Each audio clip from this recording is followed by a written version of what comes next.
Hi everyone, it's Danielle. Today is day 98 of my 100-day video blog challenge. I am just in disbelief and excited that my challenge is nearing its end. It seems to have gone very, very fast, and I remember when I first started this, I really didn't know what I was even getting myself into, but I said, I'm just gonna go for it, which is very Sagittarius rising of me. Just went for it and just said, well, I'm just gonna do this.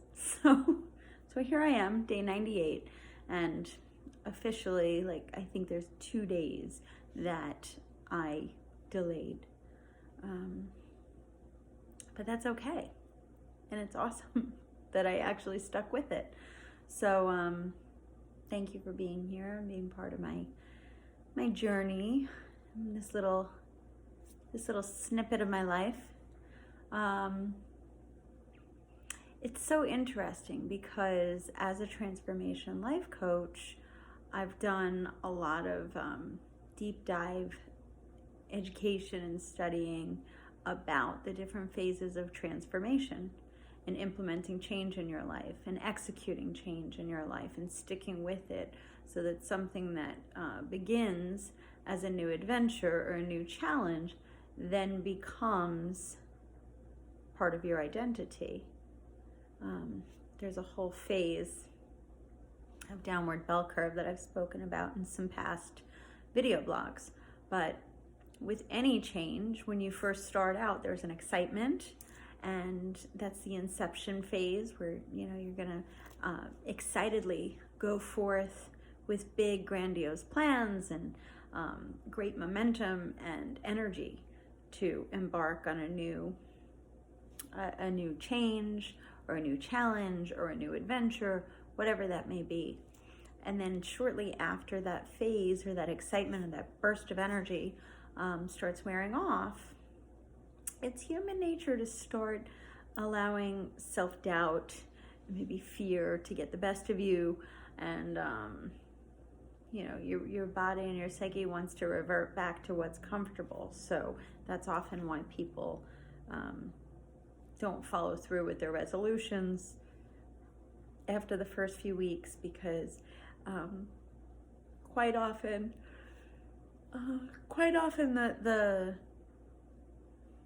the comfort that you know, or the discomfort that you know, seems safer than continuing to embark on change, even if it's positive change. It's just new. So you got to power through that. And then consciously powering through it through new, specific, and deliberate acts of action, taking action on a regular basis, repeatedly and continuously, and staying the course toward your goal with discipline that enforces the new change that you're seeking to implement.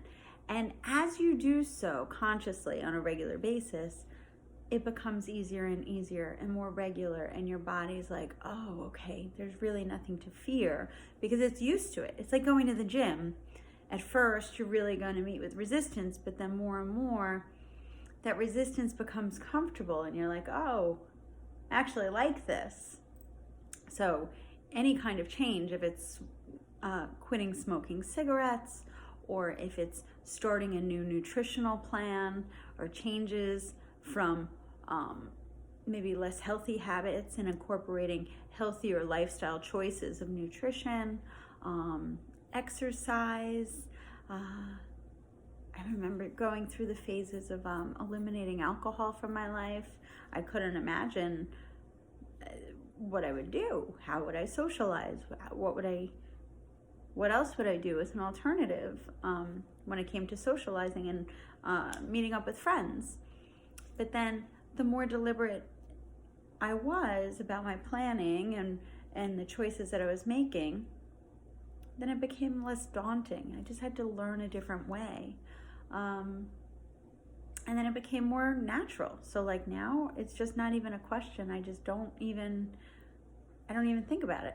And it doesn't matter. I can still go enjoy myself at a restaurant or a bar and socialize with my friends and be at a party, and it's totally fine. But, it's just not part of what I do. But there was a lot in between the start of that decision to now. And that's any kind of change. So it was really fun. I'm up in, I'm not in my house. I'm upstate New York with my daughter for a hockey tournament. And she's an ice hockey goalie. And she's 14 years old, playing for an older team. And she's very good. She's very gifted. And even though she's playing with older kids who have more advanced skill sets, she's rising to the challenge. And she's pushing herself and she's increasing her skills as she continues to do so. And she just told me that tomorrow in the tournament, she plays for a U16 team, which is under 16 years old. So she's one of the younger players on our team. Tomorrow they're playing a U19 team, which is under 19. So we'll see how that goes.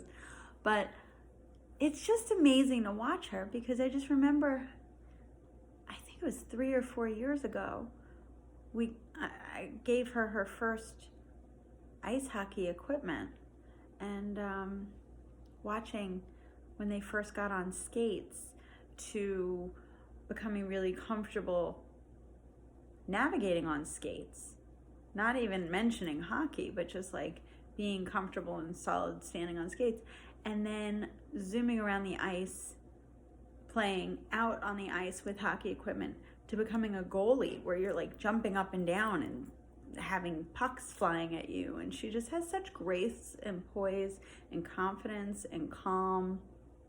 And it's really, I watch her in awe. It's pretty amazing. It's beautiful.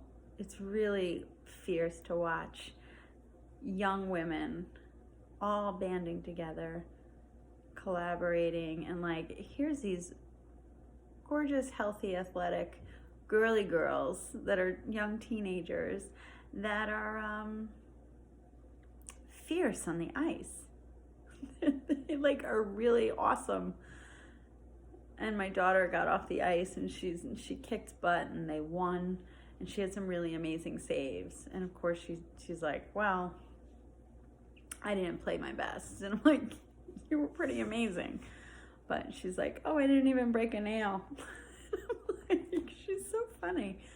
But she's dead serious. So it's the dichotomy that she can be tough, and she can be beautiful, and she can be confident, and she could be completely at ease with confidence in her skills and her body, and being attuned to it all. It's just, that didn't happen overnight.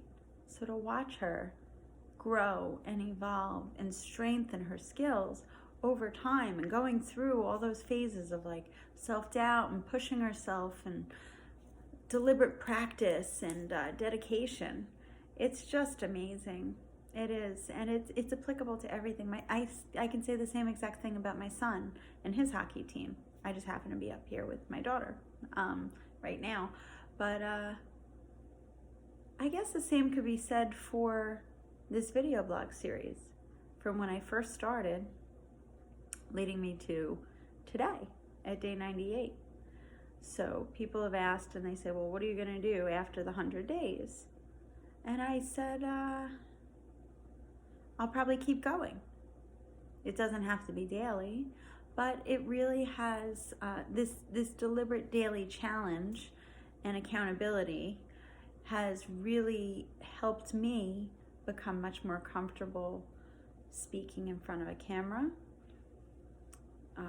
about being vulnerable, about articulating my thoughts, about being thoughtful about the things I want to say,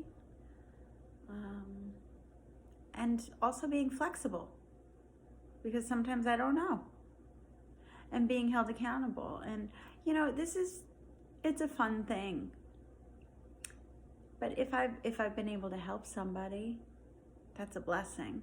That's an amazing blessing. And you guys have helped me.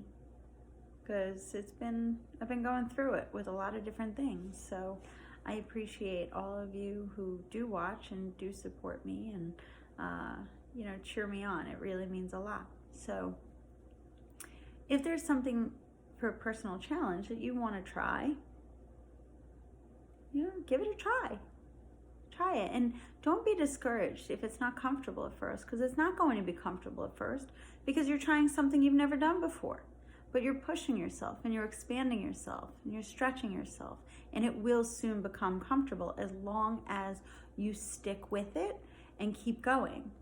Don't be discouraged. And if you have like a little trip up or a little slip up or a little, it doesn't matter. Keep going. It's about getting up and keep going.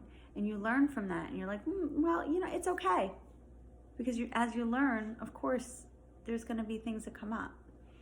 So thank you so much for being here with me and for the support. And I will see you tomorrow for day 99.